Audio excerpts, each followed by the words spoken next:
Katarapatu lau Samoa Entertainment TV mai pia maana tamua le mei ko itula. E toi vaisi tangata fau na maua wa fia isia mol COVID-19 i to tono le vai tau o sa fia. Ili taimi wha mawina ili soifua maloloina mai le aso sulu walu le aso lua lima o te sema. I wha mawangala ta mai mtanga luenga le soifua maloloina e peon wha ilo mai vai aso le nei. Wha maunia mai ai leo o atu le sfuru lima afe iwa sela wiwa sfrutasi tangata lu tato tunuu. Sa pisia le siama o le COVID-19. Male to lua sfruiva o ila tau na mali liu e so tanga ili siama.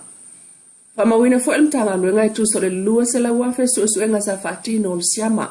Peta iolo una ia pea le tunu lau tele, ina ia faa wau lava o na fai pea awala e pui pui mai ai. Pe leo le fai o le maska po le tali fofonga, ma fufulu faa mama a au po lima. A fai u faa mai, ma aise fo mai po le vile lua tasi lua. Ma fai se su engo le siama COVID-19. A fai ua maua ai le siama e fautua ina le nofo ese loa i se vaenga whaapitoa. Mo le fai titia o le pipisi o le siama. A o faa wawa i peo na mata i tua le mtanga luenga le soifua malolo ina. Tangata a fia i le siama e peo na li ipotia. Ina i masina taluaina fai aia o onga mtanga luenga mo le sitia. O le tula i atu o Samoa e tali nisi faa mai pipisi. E a fia ai le lalangi lumanai. Fa maunga fa lawo i tele oilo ai. O atai ao le aso fito Januari e atoa i ai le whātau sanga. Talu na mawol tangata mua i tutonu o nani saina i le siama COVID-19. Talu mai Januari o le aso fito lua fesfuruiva. Ai lua tau sanga mulmuliane whāto a mawol tangata mua i Samoa wa fiai i le na siama COVID-19 furuiva. Matau mawhai ai loa Samoa e pui matao fiofi le pipisi. I tā penanga al mtanga luenga mo le toyo o mai o seisi wha mai tele lumanai. Wa maua mai lu i tau leana whenga iai taimi o COVID-19 e ui ini tā penanga sa iai.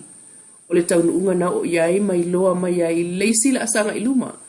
Ai o le wha lelei a atili o Samoa e tula i atu e tali mo nisi wha mai te tele e a fiai le lulangi seisi taimi.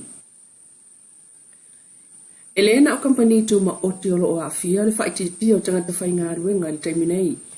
E ui ina tāo fiai nei malanga o ngā ruenga whawai taimi, mo se taimi le tu mau talu le mana ongo le malo. Se itonga fiti mua whaafita uli o lo tu lai mai, i au whai ngā ruenga na o mua.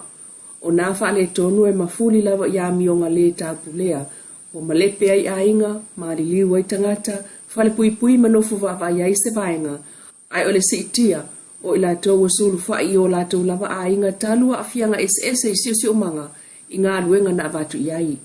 Peta i ole se ona te tala o awa noa i ngā luenga whawai taimi, ma a fia ile wha atinonga o ngā luenga i Samoa lava ia, o lo moli mawina foi, ele mta ngā luenga o leo ma whale pui.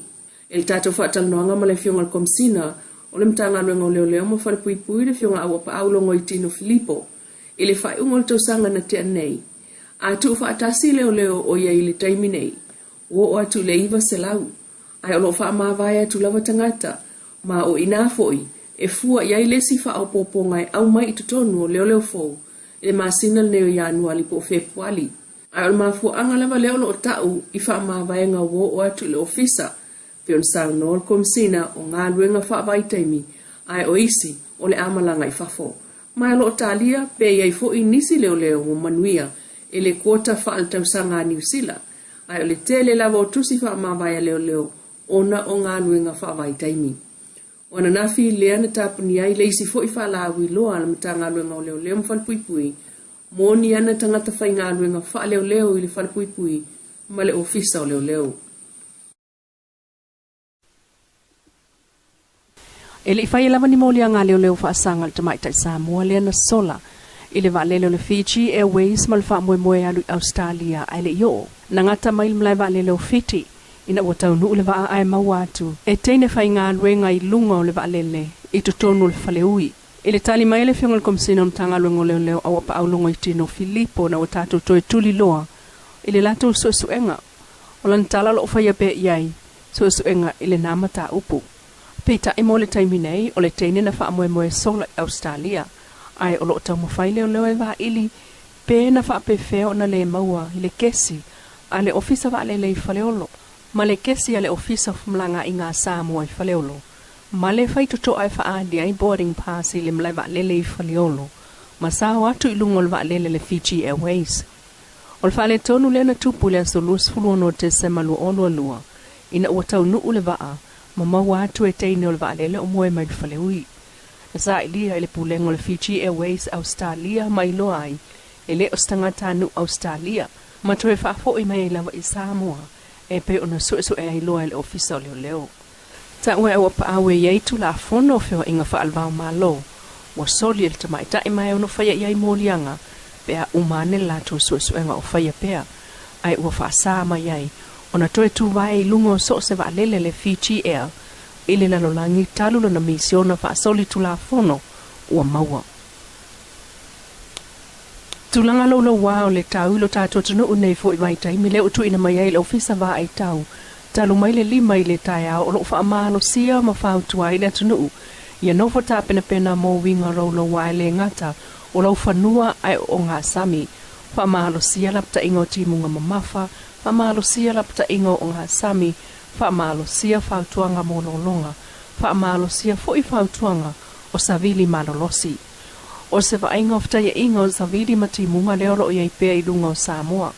O le nei ftai ingo sa Vili matimunga e wha moe wha atupla ia I le awa uli o le aso foreile. Ma au mai ai timunga mafa I le tunu. Ma ono wha atupla ia I lo longa I no fuanga e a fia ngō fie. O ia tūlanga e alanga ataua I le wha malusi ai pea o le lapata inga o timunga mamafa wha pea whautuanga o lo longa mo le tunu. O le whaatupla I ai o le malalosi o sa Vili le whalima I le 5 kilometer rei tūla.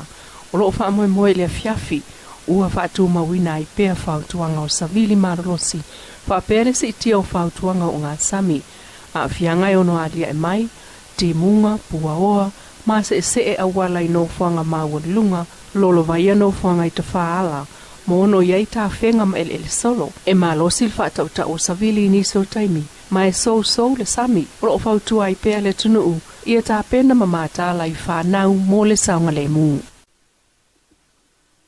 Lo Samoa Entertainment TV mai pia mana tamua le fo yaso, ha o poponga tai au, ili alofa o le tua pasai fo ia.